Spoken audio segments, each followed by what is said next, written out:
વધ કરેલો. વધ કર્યા પછી આ બાજુ યશોદાજી એને ગોપીઓ યશોદાજીને વાત કરે છે કે આ બધી વસ્તુની ઘટના બની તો ક્યાંક આપણા કાના ઉપર ખરાબ ગ્રહોની દ્રષ્ટિ હોવી જોઈએ, તો આપણે એ ખરાબ ગ્રહોનું નિવારણ કરવું જોઈએ. આ એટલી ઘટનાઓ બની. પૂતનાનો વધ થયો, શકટાસુરનો વધ થયો, તૃણાવર્તનનો વધ થયો. એટલે ગોપીઓ વિસ્મય પામે છે. વિચાર કરી નંદબાબા બ્રાહ્મણોને બોલાવી અને પછી ગ્રહ શાંતિ નામનું વિધાન કરાવે છે. સરસ મજાનું ગ્રહ શાંતિનું વિધાન કરાવી એમાં દરેક પ્રકારે સમિધાઓ લાવી, સામગ્રીઓ લાવી અને ભગવાનનું પૂજન કરાવે છે. ગ્રહ શાંતિ આદિ પુણ્યાહવાચનના વિધિ કરાવે છે. નાંદી શ્રાદ્ધ આદિ પૂજાઓ કરાવી પિતૃઓની કૃપા પ્રસન્નતાને પ્રાપ્ત કરે છે.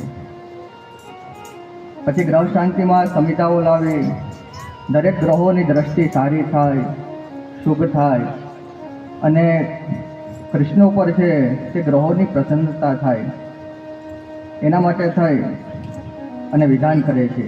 કારણ કે ગર્ગ નામના ઋષિએ જે સલાહ આપેલી હતી કે કૃષ્ણના બધા ગ્રહો તો સારા છે, પણ રાહુ નામનો ગ્રહ છે ને એ સપ્તમ સ્થાનની અંદર પડેલો છે, તો એ સ્થાનની હાનિ કરાવે છે, ઘણી બધી પીડા અપાવશે. બાકી કનૈયાનું જીવન ચરિત્ર છે તે ઘણું બધું સુંદર છે.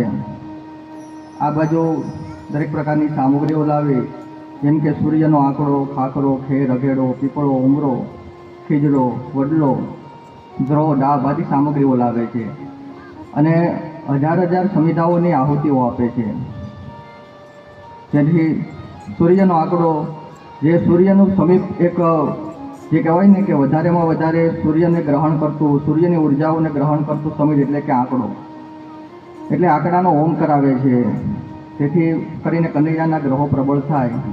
ચંદ્રનું સમિત એટલે કે ખાખરો, જે મનને શાંત કરે, શીતળતા આપે, એના માટે થઈ 1000 સમિધાઓ ચંદ્રની લાવી, ખાખરો લાવી એના હોમ કરાવે છે.